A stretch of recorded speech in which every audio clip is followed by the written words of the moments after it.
Welcome to Heathrow, where planes take off and land every 45 seconds. Oh, wow. That's pretty cool. We've got 45 minutes. 45 minutes for an interview then? Let's kick. And passengers arrive from all over the world into Britain's biggest airport. Come on, come through, don't be shy. Get out of the way. I want to see the pop star. Bit more turn, bruv, bit more turn. Stop, James, stop. James! Before lockdown and social distancing, Happy birthday from us. Yeah, we're getting the royal treatment here. Nothing to complain. Go with the flow. our cameras were there, with 76,000 staff fighting to keep everything running like clockwork 24/7. Guys, come on, please, help in my side a little bit, please. Your bags may not make it on the flight. I can confirm the passengers is conscious and breathing. This is Heathrow, Hold on tight. when it was business as usual at Britain's busiest airport. It's been another triumph for the team. Passengers are totally unaware of what goes on.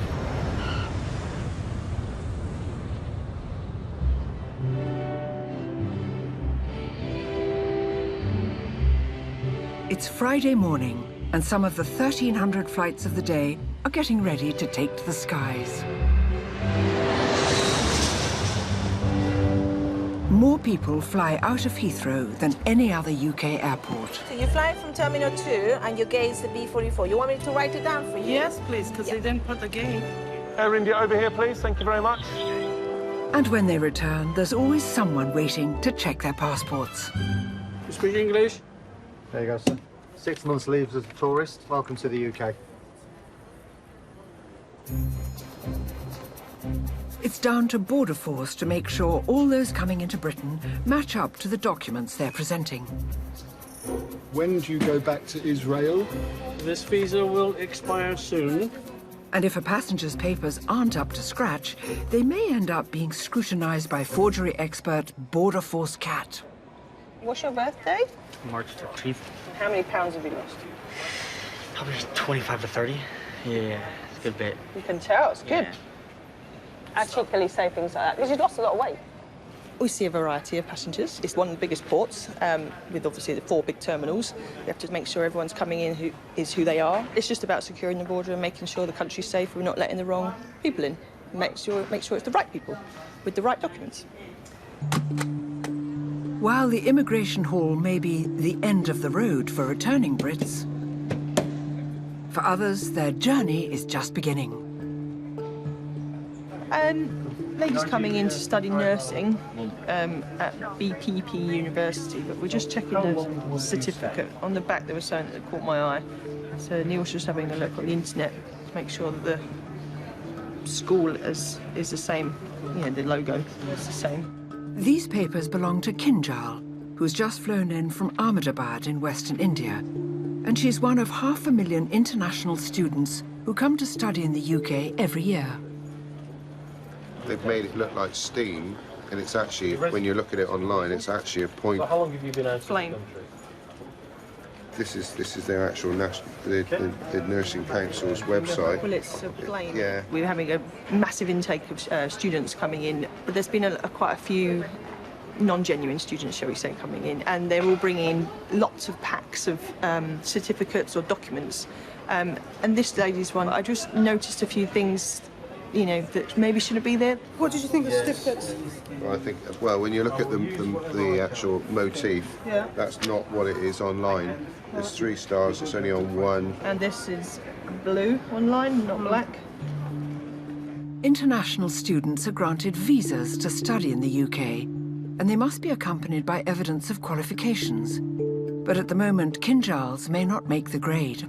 If the documents were deemed to be counterfeit, she would be refused entry on the fact that she'd used false documents. That will be the outcome.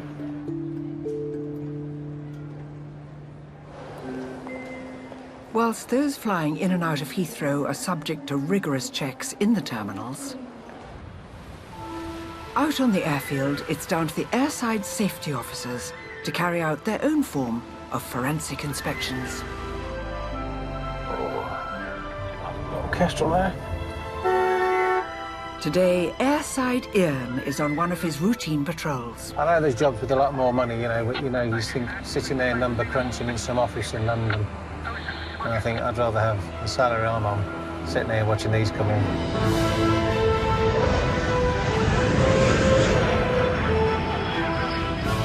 Oh, wow.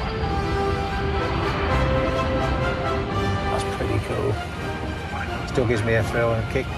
But before he has time to take in any more of the view, a familiar foe has returned to ruffle his feathers. Inspection on 09 left, please. Fix it might hit. Just raise the tail on your way. Alpha 11, Roger. Unfortunately, a bird has met its untimely demise thanks to a Boeing 777. It does make an awful mess. You've got bits of flesh and blood and stuff all over the place. Anything on the runway could be sucked into the engines of oncoming planes, and it's down to Ian to dodge landing aircraft and retrieve the gull. Okay, I'm holding at Alpha Bravo 11 at the moment. I have seen the carcass of a gull. I'm waiting for a gap in the approach to get back onto retrieve the carcass. A plane lands or takes off every 45 seconds, so getting on and off the runway will rely on precise timing. Phoenix, I'm waiting for a bigger gap to get you back. That's understood, thank you, Phoenix. Air traffic control will look for a gap between landing aircraft and give Ian the green light. The anxiety level comes up because you can see the aircraft approaching. So you're pretty keen to find what you want to get off. So it's trying to look for what you're trying to do, keep an eye on the aircraft, whereabouts you are, where your escape is. What's it like having a plane coming down at you at 170 miles an hour? Scary. Scary. Behind this landing, please show us. Enter runway 9 left behind. You get about 45 seconds. Behind Seagull. American straight. There will be a short runway inspection ahead of you. Seagull entrance in on left. Ian doesn't have a second to spare. If he's not clear of the runway sharpish, the incoming aircraft will be forced to abort its landing.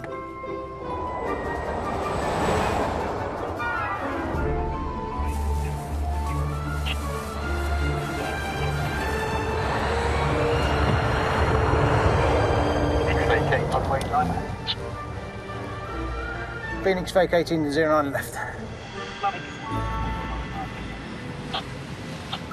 Fod retrieve, thank you, sir. Thanks to Ian's quick thinking, the runway can remain open, and it's the best possible outcome for everyone, apart from the bird. Passengers are totally unaware of it. What goes on?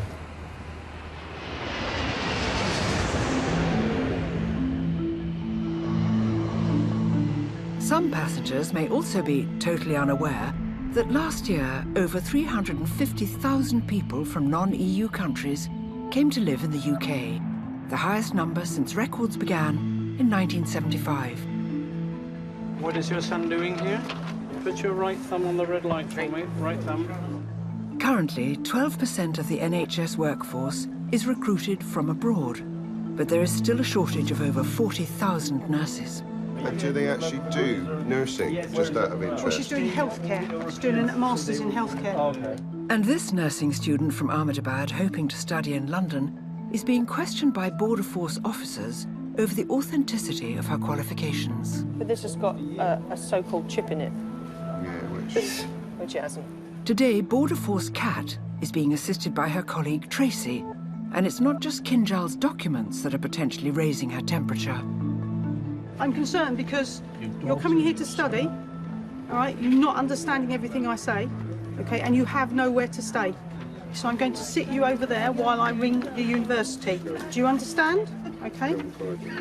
While Border Force Tracy heads off to make inquiries, Kat puts on her duty of care hat. You say you have £1,000 cash, and will your father transfer money every month to pay for fees? Or is it all done? Full done. Full. Oh, that's good. So hopefully there won't be too much longer, and then we can find out some answers. Having spoken to the university to determine that Kinjal is indeed a legitimate student, tough-talking Tracy now wants to get to the bottom of her accommodation plans. I've spoken to the university, and when you spoke to them, you said you were going to stay with a friend. If university give me accommodation, then I will live over there. They don't arrange any accommodation.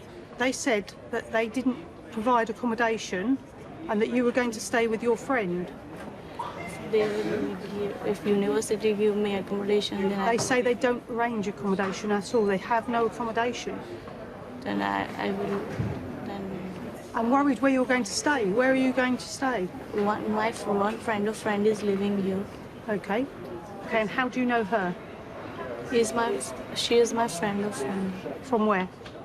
From Ahmedabad. From home? She is living here for 10 years. Okay, so when you go from here, what are you going to do? Because you're young, you don't know this country, all right, you have nowhere to stay, all right, they're not going to give you anywhere to stay. What are you going to do tonight? Where are you going to stay tonight? Right now I will stay with her. Okay, give me her phone number. Will she say that you're going to stay with her? I also did not much talk with her. Actually, I was expecting that 99% of university will give me accommodation, but here I am. They haven't got accommodations. You just wait there for a moment. All right, I'm going to ring this friend and see what she's got to say. Okay. Border Force Tracy wants to ensure Kinjal will have a roof over her head before deciding to land her. That's Border Force talk for being let into the UK. Answer phone. Not leave a message. No, because it's some bloke called Steve. An English guy? It's an English male called Steve. And who are you expected to reach? Virabeen. Unfortunately for Kinjal, it's an incorrect number. And without suitable accommodation, her future plans to study in the UK are in doubt. I don't know what is happening to me. Right now I'm feeling sad because my decision is pending. I'm feeling so sad.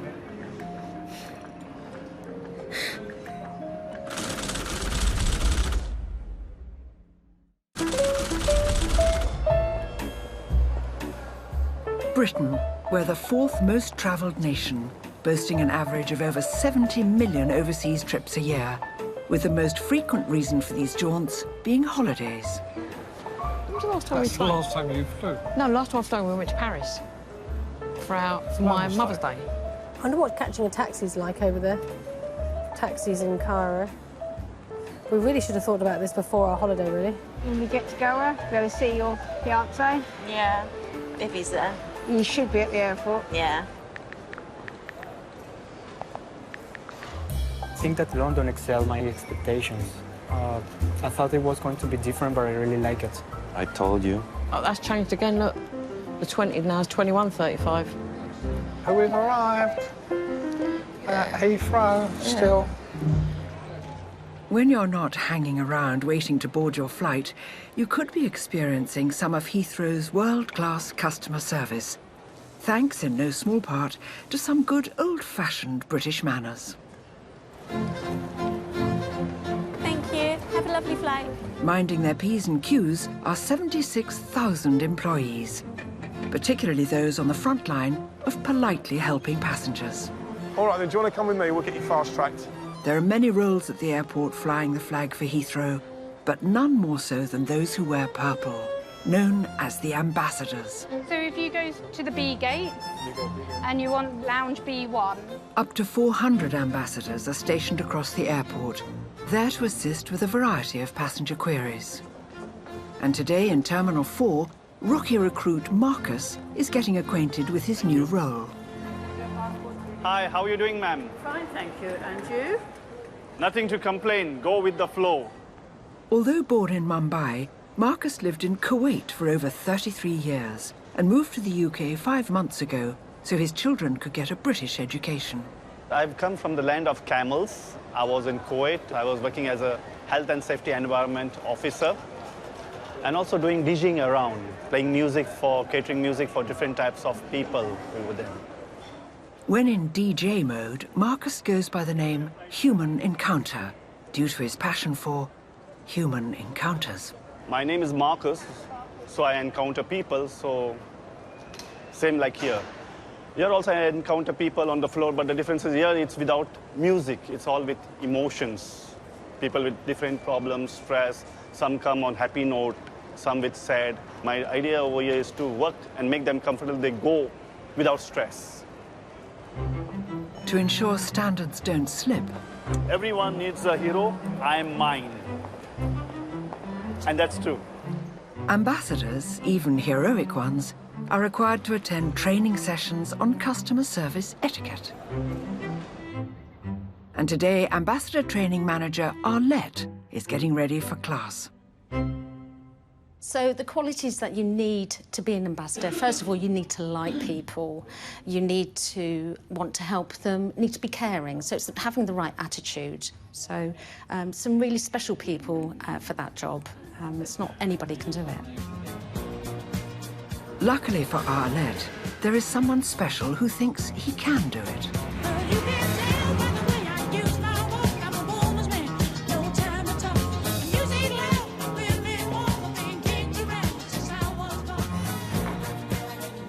Marcus, hello, I'm Arlette, I'm the trainer. I'm Marcus. Hello. So I have lots to learn from you. Yeah. It will be a pleasure to I think it'll be the other way round. No, Yeah. you know, the person who speaks, they say the person who is quiet is more wiser than the person who speaks. Well, we'll see, hopefully. Guys, if you want to come take a seat, that would be fabulous. What I want to do is carry out a role play, bringing together all the different questions that we're asked from our passengers. How are we going to answer that? So you can really let your hair down and be as creative as you like with this. So what do you need? What are you looking for? Something to hold, like, you know, I look like really like a passenger. Something, that's it. Something. He's really into his role play. Heathrow adheres to a strict timetable, and even the smallest problems can knock it off course. Oh, look, it's got one of my bags, as long as I can get that back. And role play allows the ambassadors to pull on their thesp vests and troubleshoot some common customer service problems. Action! Why don't you always get things organized? It's all because of you. We are late. You called the cab late, so we. Okay, let's find out. Let's find out the check-in. Good morning. Everything Yes, is okay? yes. Is there anything I can help you with? I think we're running late, you know. Can I see? Can you do something faster? Help us, please. Yeah, can you just tell us where to go? Okay. You got an hour and a half left to your flight. Do you need to check in? Do you have anything else? Do you have to do any VAT? Just help us, because we don't know what to do. And okay. Yeah, that's and fine. also I need to eat, and because of her I couldn't eat. And come on. So I'm gonna take you to the check-in. Obviously it's quite busy morning, but I'll try to take you to the front of the queue. Please come forward with me. 1 in 10 people in the UK finds the whole flying experience stressful. So an important part of being an ambassador is the art of keeping passengers calm. Okay. Is there any chance that you can just help them and check in, please, before? Of course, we can help them. Thank you so much. We got time, just arrange yourself. I will help you. I think your gate is B33, so you should take a train. It will take only 6 minutes. Have a good thank you very much, officer, for helping us. You've been a great help. Thank you. Thank you, passengers, for your waiting. Now you can just follow me. Apologize. Okay? Apologies. Enjoy your holiday. Thank you. Well done. Give yourselves a round of applause. And I think for your efforts, I've got a cup for you to take back with you. Should we clap? Yes, each. Well done. Raise your up in the air. Yes. First, okay. Thank well you. Done. My cup. It may not have been a BAFTA-winning performance, but Marcus is still walking away with a trophy and hopes he can go on to win more awards in the terminals. I'm so excited, especially to show my kids. You know, they always bring with big trophy. At least I got a small one. I would like to thank you.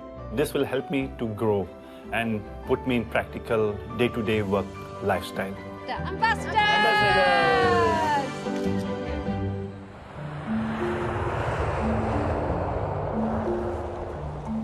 Ambassadorial diplomacy is also encouraged over in immigration, the front line of Britain's border. Okay. And back in Terminal 2, a nursing student from India has arrived in the UK with nowhere to live. Okay, and where's that? And having thoroughly investigated Kinjal's circumstances, Border Force Tracy is now making one last call to the university Okay, thanks very much. to ensure no stone is left unturned. Okay, I've had a look at everything and I've spoken to the BPP, your university. They verified all your documentation, okay? They don't arrange accommodation for you, but they will give you some bed and breakfast. Do you understand what I'm saying? Yes. You do, okay.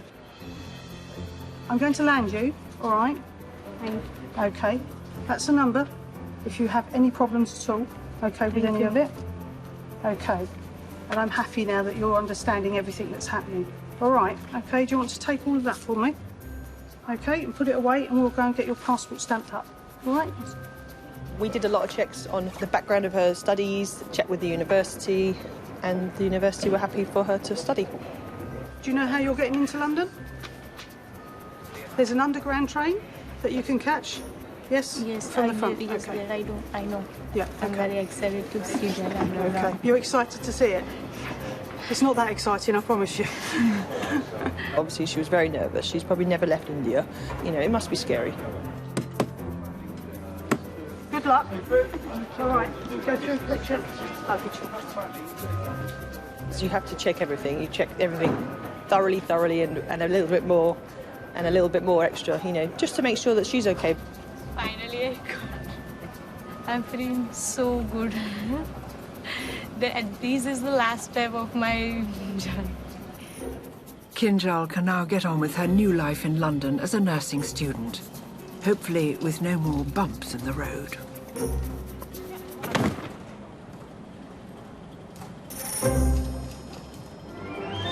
This is the moment we've all been waiting for. Yes! Can you tell me if you've got any bags for today's flight there, please? So we're missing 6, yeah?